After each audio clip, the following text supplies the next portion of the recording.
John chapter 1 verse 18 says, no one has seen God at any time. You accept that? I accept that. No one has seen God at any time. Exodus chapter 33 verse 20 says, but he said, you cannot see my face. God told Moses, no man can see me and live. You can't even look at the sun. What can you see God, the creator of all this, heavens and earth? So it says, no man can see me and live. Accept it. God is not seen at any time. No man can see God and live. You'll die, you'll perish. But in Genesis chapter 32 verse 30, God inspires Moses, supposed to be, and tells him about Jacob. And Jacob called the name of the place Peniel. Peniel. For I, quoting, for I have seen God face to face. Jacob saw God face to face. But we were told that no man can see God and live. And God is not seen at any time. Now Jacob tells us that he saw God face to face and my life is preserved and I didn't die. Contradiction. Who's inspiring these words? I want to know. The pastor will explain. Yes. Yes, you will, sir. 1 Corinthians chapter 14 verse 33. For God is not the author of confusion. Accepted. How can God confuse people? It is the work of the devil. The devil confuses people, not God. Accepted. But in the book of Ezekiel, chapter 20, verse 25, we read, therefore, I also gave them up to statutes, laws, that were not good. God gave them laws to people which were not good for them, which were not good. And judgments by which they could not live. That's a devilish thing to do. God does that. He said, I'm not the author of confusion.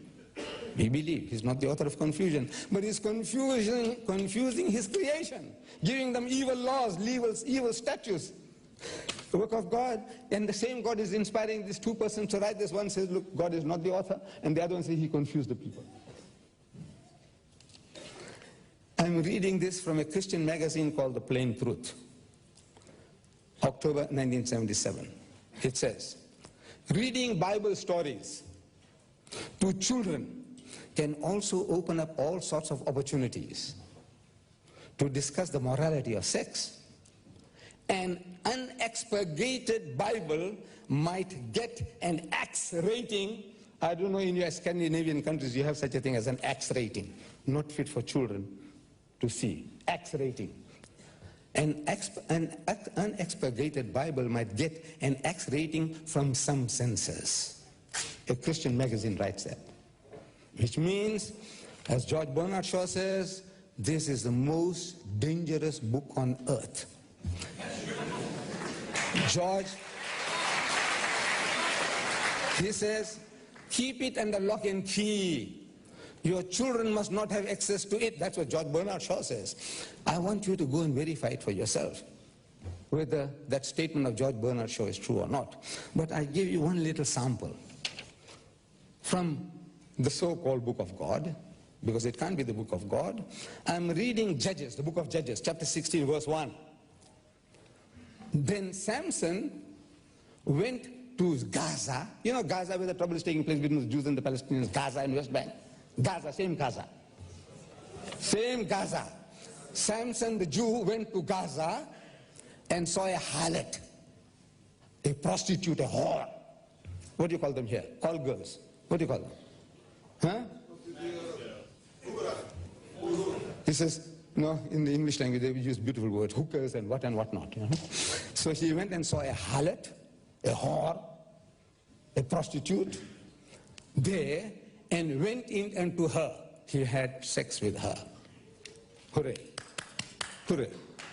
Can you imagine? In the Word of God, this guy here he's a hero to so many people. Bible readers. Samson. You know Samson and Delilah? You heard the story, Samson and Delilah? You see the film? I think it's going on somewhere here now, in Stockholm.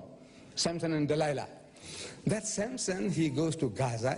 I'm reading the book of God. And he saw a prostitute and he went in unto her. He had sex with her. And what punishment? No punishment. He's glorified in the book of God. So I said, now what does it serve?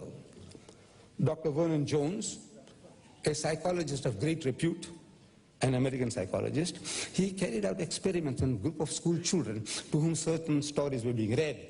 And he said that these stories made certain slight but permanent changes in character.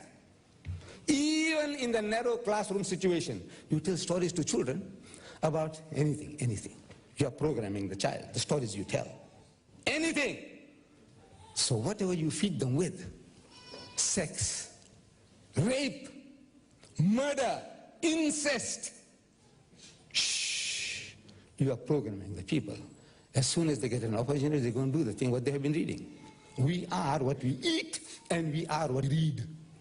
Whatever the type of literature you read, some of the things that you can buy here, if I take them with me to South Africa, I will go to jail for 2 years in my country. What I can get in London, Heathrow, what I get in Kennedy Airport in America, what I can buy from here, Stockholm.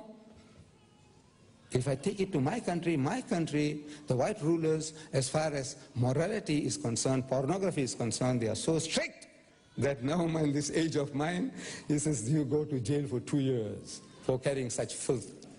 But in the book of God, it is all halal, kosher. وقل رب زدني علما ولقد